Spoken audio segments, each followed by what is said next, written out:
মোয়া খাওয়ার জন্য এতটা লাইন দিতে হবে ভাবতেও পারিনি। শীতকাল আসলেই আর বাজারে নতুন নলেন গুড় উঠলেই জয়নগরের মোয়া খাওয়াটা বাঙালির একটা আবেগ।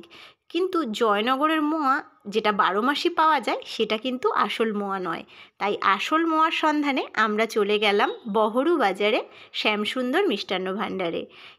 অনেকেই হয়তো জানেন না এই মোয়া জয়নগরের মোয়া নামে পরিচিত হলেও এর সৃষ্টি হয়েছে কিন্তু জয়নগরের আগের স্টেশন বহরু বাজারে শ্যামসুন্দর মিষ্টান্ন ভাণ্ডারের হাত ধরেই।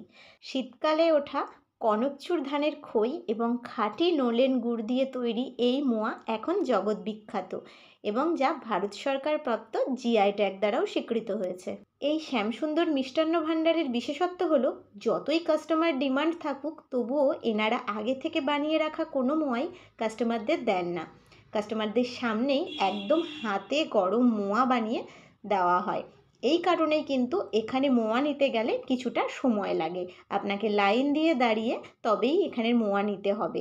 তবে এখানকার মোয়া টেস্ট করার পরে বুঝতে পারবেন কেন জয়নগরের মোয়ার এত নাম। এখানে মোয়া বিক্রি হয় কেজি দরে। 350 টাকা কিলো থেকে শুরু করে 1000 টাকা পর্যন্ত বিভিন্ন স্বাদের মোয়া এখানে আপনারা পেয়ে যাবেন। এখানকার মোয়া একবার খাওয়ার পরে বাজারে চলতি জয়নগরের মোয়ার সাথে কতটা পার্থক্য সেটা আপনি নিজেই বুঝতে পারবেন। তাই দেরি না করে আজই চলে আসুন জয়নগরের আসল মোয়া খেতে এই শ্যামসুন্দর মিষ্টান্ন ভাণ্ডারে।